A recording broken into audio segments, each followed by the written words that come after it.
Good morning, dear students. Our first chapter of business, trade and commerce हमारा चला हुआ है बिजनेस के अंदर। हमारा जो नेक्स्ट टॉपिक है ट्रेडिंग कम्युनिटी स्ट्रेंथन, यानी कि मजबूत व्यापारी समुदाय, यानी किस प्रकार से हमारी जो ट्रेडिंग कम्युनिटीज हैं वो स्ट्रॉन्ग थी भाई, जो कि कंट्री के डिफरेंट डिफरेंट पार्ट्स से उसमें जो कम्युनिटीज डोमिनेटेड ट्रेड में पर अलग अलग उसमें भाई क्या करते थे, डोमिनेटेड थी ट्रेड के रिगार्डिंग। जैसे पंजाबी और मुल्तानी हैं, उन व्यापारियों ने, मर्चेंट्स ने क्या हो गया भाई, बिजनेस को उत्तरी क्षेत्र का भाई बिजनेस का व्यापार संभाला। जबकि भट्स जो है ट्रेड करते थे state of Gujarat and Rajasthan के अंदर, जबकि वेस्टर्न जो पश्चिमी भारत है वो उनको महाजन के नाम से जाना जाता था।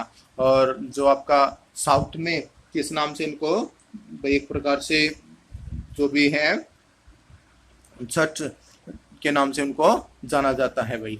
फिर आपका इसके अंदर भी जो भी आपका अर्बन सेंटर है, जैसे कि Ahmedabad, Mahajan community collected represented by the chief called Nagar Seth के नाम से उनको जाना जाता है। जैसे महाजन है भाई, जो उनको समुदाय के रूप में इकट्ठा होकर के भाई जो भी रिप्रेजेंटेड करता था चीफ, उनको महाजन को नगर सेठ के नाम से जाना जाता था।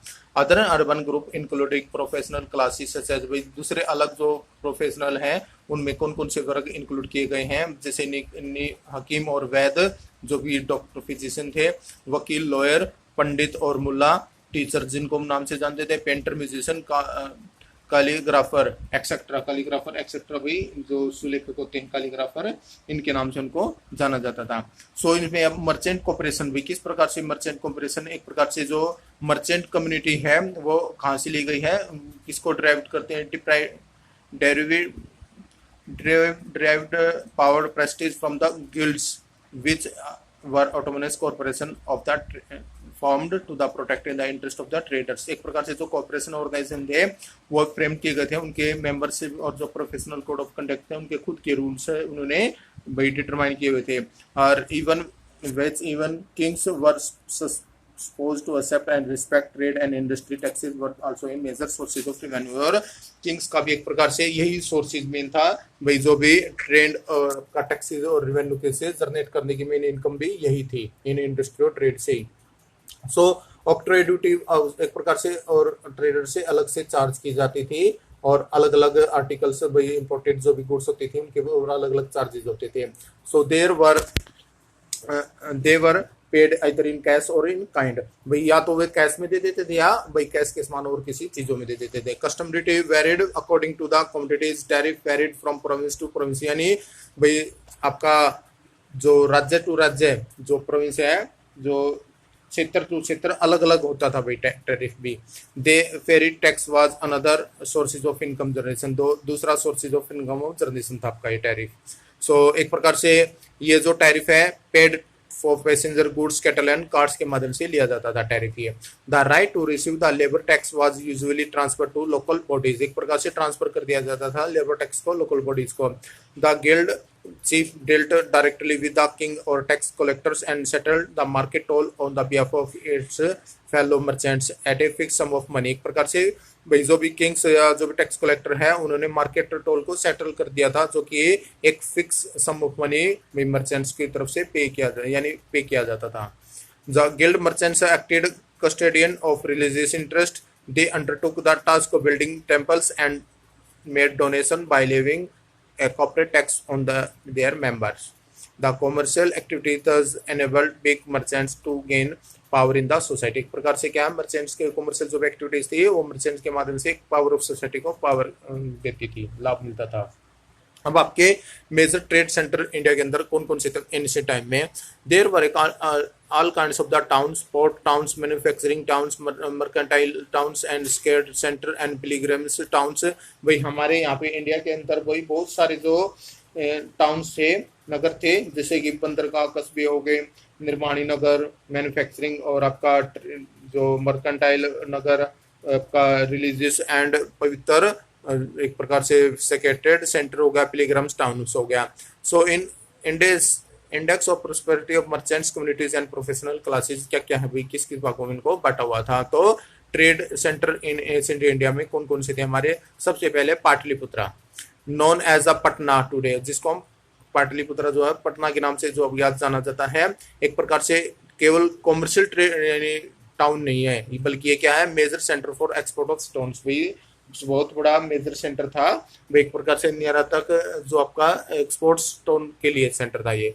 फिर है Peshawar, it was the important exporting centre for wool and for the import of the horse's. एक प्रकार से जो पेशावर है, जो इसमें आपका पाकिस्तान में पेशावर, सो भाई वहां पे किस नाम से एक्सपोर्ट किया जाता था इनमें चीजों को, भाई वूल और चीज को इंपोर्ट किया जाता था। Huge share in the commercial transaction between India China and Rome in the first century AD का बहुत बड़ा शेयर था कमर्शियल ट्रांजैक्शन का चाइना, इंडिया और रोम के बीच में। फिर है तक्षशिला, एक प्रकार से ये भी मेजर सेंटर रहा है Indian land route between India and central Asia, यानी आपका एक मेन रूट रहा है ये भी किस किस के बीच में, सेंट्रल एशिया और इंडिया के बीच में। एक प्रकार से ये फाइनेंशियल और कमर्शियल बैंक रहा है सिटी उसमें कि इंडिया की इन इसी टाइम में। The city occupied an important the place and Buddhist centre of the learning the famous Takshashila university florist, यानी तक्षशिला यूनिवर्सिटी भी है और बुद्धिस्ट का भाई सबसे लर्निंग जो सेंटर पॉइंट है यहीं पे है। फिर है इंद्रप्रस्थ, एक प्रकार से इंद्रप्रस्थ जो है आपका commercial junction on the royal road where most routes leading to east west south and north converge. एक प्रकार से जो इंद्रप्रस्थ है ये आपका मेजर सेंटर रहा है वाणिज्यिक, एक प्रकार से कॉमर्शियल सेंटर रहा है आपका, जो कि इंडिया को चारों तरफ से आपका क्या कवर करता था, ईस्ट वेस्ट साउथ और नॉर्थ को कवरेज करके चलता था। फिर है मथुरा, एक प्रकार से ये भी emporium trade and people were subsisted on the commerce, many route from south and India touched Mathura and Bharuch. एक प्रकार से जो मथुरा है वो भी कॉमर्स के रिगार्डिंग बहुत ही ज्यादा क्या है पॉपुलर सेंटर रहा है और मेन सेलिंग का पॉइंट भी यही रहा है। भाई बहुत सारे जो रूट है साउथ की तरफ से टच करते हैं मथुरा और भरूच जो नाम से, तो ये चीजें हैं भाई आपका जो कि गुजरात का भरूच और आपका यूपी का मथुरा से होकर के जो साउथ की तरफ निकलते हैं। फिर है Varanasi, it was the well placed it both the Gangetic route and on the highway the linked north with the east। एक प्रकार से क्या है जो वाराणसी है ये जो गंगा मार्ग है और पूर्व के साथ उत्तर भारत को ये जोड़ने का काम करता है। एक प्रकार से टेक्सटाइल इंडस्ट्री और became famous beautiful gold silk cloth and sandalwood workmanship इसके मेजर क्या रहे हैं भाई, फेमस इंडस्ट्री है इसकी। टेक्सटाइल इंडस्ट्री हो गई या आपका ब्यूटीफुल गोल्ड सिल्क क्लॉथ हो गए या सैंडलवुड वर्कमैनशिप हो गए। So it had link with Takshashila and Bharuch, ये दो मेन काम जोड़ता है, दो को तक्षशिला और भरूच को जोड़ने का काम करता है। फिर है Mithila, the traders of Mithila cross the sea by the boats through the Bay of Bengal to the South China Sea and traded at the port on the island of the Java, Sumatra and Borneo. Mithila established trading colonies in South China, especially in the Yunnan। एक प्रकार से जहाँ जो मिथिला है वो भी क्या है भाई बोट के माध्यम से सी को क्रॉस करके बे ऑफ बंगाल से साउथ चाइना सी में और उसके बाद जो पोर्ट है आइसलैंड के जावा, सुमात्रा और बोर्नियो वहां पे जाकर के क्या है ट्रेड करते हैं उनसे मिल करके। और एक प्रकार से जो साउथ चाइना का आपका यूनान है उससे बहुत ज्यादा क्या है वही मिथिला ट्रेडिंग कॉलोनी स्टेब्लिश कर रखे हैं। फिर आपका उज्जैन क्या कहते हैं, उज्जैन में क्या है भाई आपका एक प्रकार से जो Carolinians and muslin and mallow cloth were exported from the Ujjain to different centers. It had a trade relation through the land route with Taxila and Peshawar। एक प्रकार से जो उज्जैन में क्या है सुलेमानी और कार्नोलियन पत्थर, मलमल और मालो का कपड़ा उज्जैन से भाई आपके अलग अलग भागों में क्या एक प्रकार से एक्सपोर्ट किया जाता था। भाई मेजर जो ट्रेड रिलेशन थे इसके लैंड रूट के माध्यम से तक्षशिला और पेशावर के माध्यम से जाता था। फिर है सूरत, एक प्रकार से emporium western trade in during the Mughal period, यानी मुगल पीरियड के दौरान ये ट्रेडिशनल रहा आपका। सबसे अधिक सूरत के माध्यम से क्या इंपोरियम के टेक्सटाइल जो सूरत है वो बहुत ज्यादा फेमस है, उसको गोल्ड बॉर्डर जरी के नाम से भी इसको जाना जाता था। Surat hundi was honoured for in far off market Egypt and Iran. भाई जो भी एक और बात क्या देखने की है, जो सूरत है हुंडी भाई जो हिंदी जिसने स्टार्ट की थी भाई कहाँ की मार्केट में, इजिप्ट और ईरान की मार्केट में। फिर है कांची, कांची जिसको भाई टुडे नोन एज कांचीपुरम के नाम से जिसको जाना जाता है, और जो चाइनीज है used to come in foreign ship, वही वहां पे वही अपनी फॉरेन शिप के माध्यम से यहाँ पे आते थे और यहाँ के वे परचेज करते थे pearls, glass and rare stones and in return they sold gold and silk, और बदले में वे क्या बेचते थे, गोल्ड और सिल्क बेचते थे अपने यहाँ पे, और यहाँ पे परचेज कर लेते थे वे चीजें। फिर है मदुरा, मदुरई, मदुरई क्या है भाई, एक कैपिटल है Pandavas, was who controlled the pearls fisheries of the Gulf of Mannar. It attracted foreign merchants, particularly Romans, for the carrying out overseas trade. एक प्रकार से क्या भाई जो मदुरई है, मदुरई भी एक प्रकार से क्या है, मन्नार की खाड़ी के साथ के मोतियों का मत्स्य पालन को नियंत्रित करता, कंट्रोल करता था ये, ठीक है। और जो कि आपका रोमन्स के साथ जो व्यापारी थे वो ओवरसीज से क्या ट्रेड करते थे इसके साथ। फिर है भरूच, एक प्रकार से ये भी greatest seat of commerce in the western India, भाई जो पश्चिमी भारत में सबसे बड़ा जो आपका क्या है कॉमर्स सेंटर रहा है। सो इज सिचुएटेड है bank of the river Narmada, Narmada नदी के किनारे पे सिचुएटेड है, और हर प्रकार के जो इंपोर्टेंट रोड्स हैं उससे क्या है लिंक्ड है। फिर है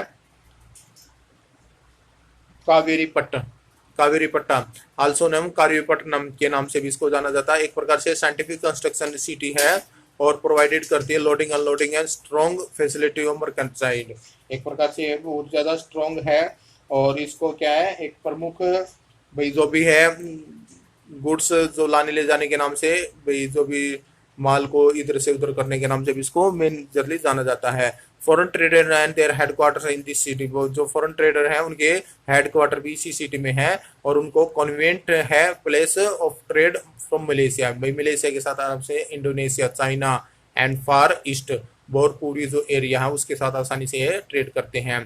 भाई इसका जो ट्रेड सेंटर रहा है perfume, cosmetic, sand, silk, wool, cotton, corals, perils, gold and precious stones, also ship building, और प्रकार से क्या है ये मेजरली कावेरीपट्टम है, भाई मेजरली आपका बहुत सारे ट्रेड सेंटर रहा है बहुत सारी गुड्स के अंदर।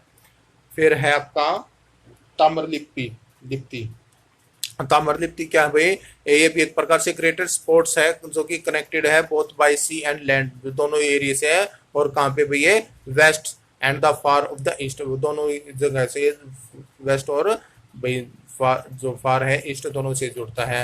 भाई it was linked by the road to Banaras and Takshashila, और ये रोड है जो बनारस और तक्षशिला से भी जुड़ा हुआ है।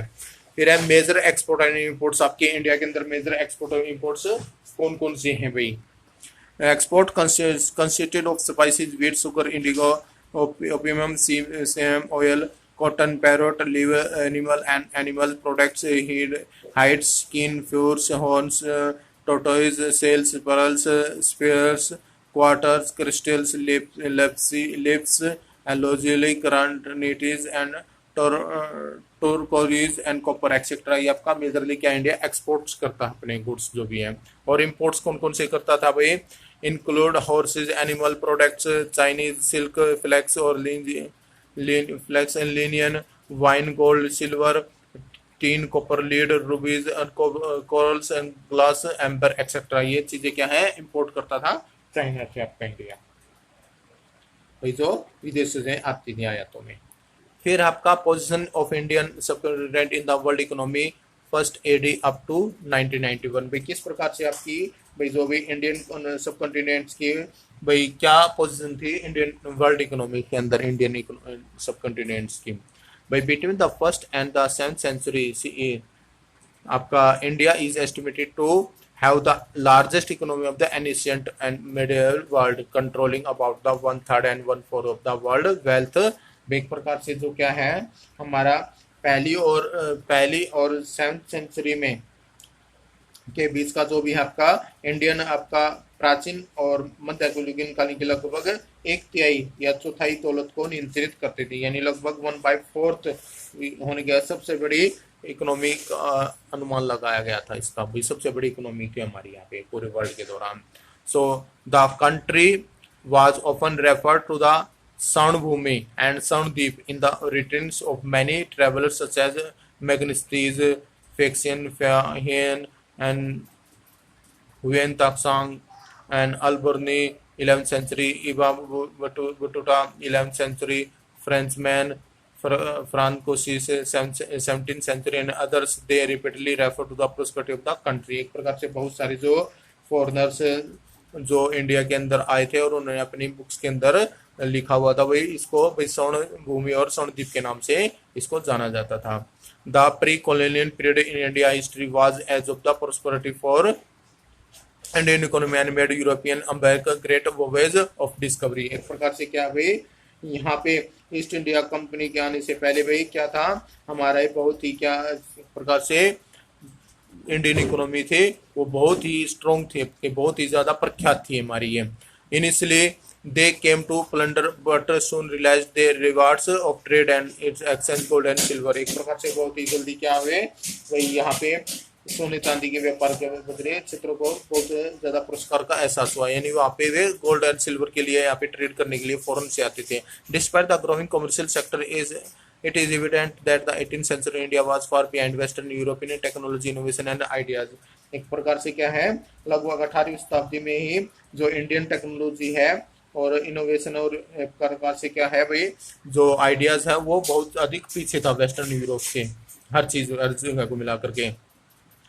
And with the increasing control of the East India Company causing the lack of the freedom and occurrence of agriculture, scientific revolution, limited research of education of the masses population grow and preference of machine over the manual skill made India a country which is a purposes but with the people who were poor। एक प्रकार से क्या है भाई east India company ने भाई यहाँ के आकर के उन्होंने पूरी तरह से कंट्रोल कर लिया। अब इंडियन के लिए ना तो कोई एग्रीकल्चर ना ही कोई साइंटिफिक रिवॉल्यूशन रह गया भाई, यहाँ की एजुकेशन लिमिटेड थी और पॉपुलेशन ग्रो बहुत ज्यादा हो रही थी, तो मशीन जो है मैनुअल स्किल इंडिया के ऊपर बहुत ज्यादा था और जबकि वहाँ के पीपल बहुत ज्यादा क्या थे पुअर थे, जिसकी वजह से आसानी से ईस्ट इंडिया कंपनी ने यहाँ पे अपना एक प्रकार से रूल आउट करना शुरू कर दिया। जो British empire began to take root in India in the mid 18th century. भाई लगभग 18वीं शताब्दी के मध्य में जो ब्रिटिश एम्पायर है उन्होंने यहाँ पे अपना क्या करना शुरू कर दिया, पैर जमाने शुरू कर दिए।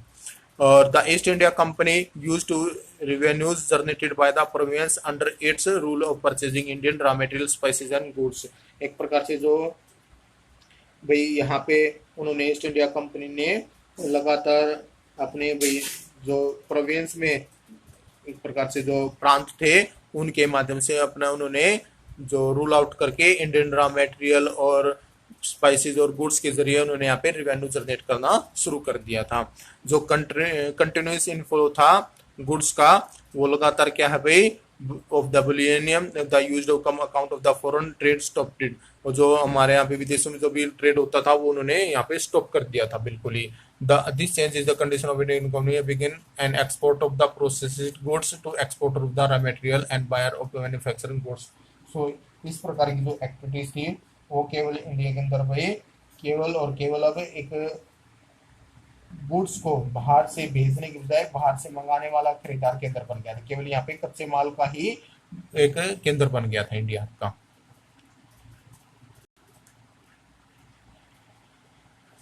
और आपका ये जो डायग्राम के अकॉर्डिंग इंडियन सिचुएशन दिखाई गई है भाई फर्स्ट 80 में तो 32% था, लार्जेस्ट रीजनल कंट्रीब्यूशन था पूरे वर्ल्ड के अंदर। फिर 1080 में आपका 32% था, ये भी लार्जेस्ट रीजनल कंट्रीब्यूशन था। 1580 में आपका 24.36 second in the regional share था, फिर भी ठीक था भाई हमारा। और फिर 1850 5 to 10% रह गया, जिसमें आपका लगातार क्या है डिक्रीज होता आ रहा था। फिर 1870-80 में 9.2% वर्ल्ड इनकम ब्रिटिश एम्पायर में ही रह गया था केवल। 900 में केवल 2% ग्लोबल इंडस्ट्रियल आउटपुट है। 1930 में 5.4% ब्रिटिश एम्पायर के अकॉर्डिंग था ये भी आपका। 1991 में क्या है 80 में भाई आपका इकोनॉमी लिबरलाइजेशन आई और 1973 में 3.1% था और 1952 में 3.8% ऑफ द वर्ल्ड इकोनॉमी था। तो हमारा जो एक प्रकार से क्या है लगातार ये चेंजेबल हुआ था। हम जो हमारी कंट्री थी जहाँ पे पहले गुड्स को बहुत ज्यादा मात्रा में क्या करती थी भाई एक्सपोर्ट करती थी, अब वो केवल इंपोर्ट का ही जरिया बन गया था। सो डियर स्टूडेंट आज हम यहीं तक करेंगे और इसके बाद कल देखेंगे इसको। आप थोड़ा एक बार रिवाइज जरूर करके देखेगा। Thank you.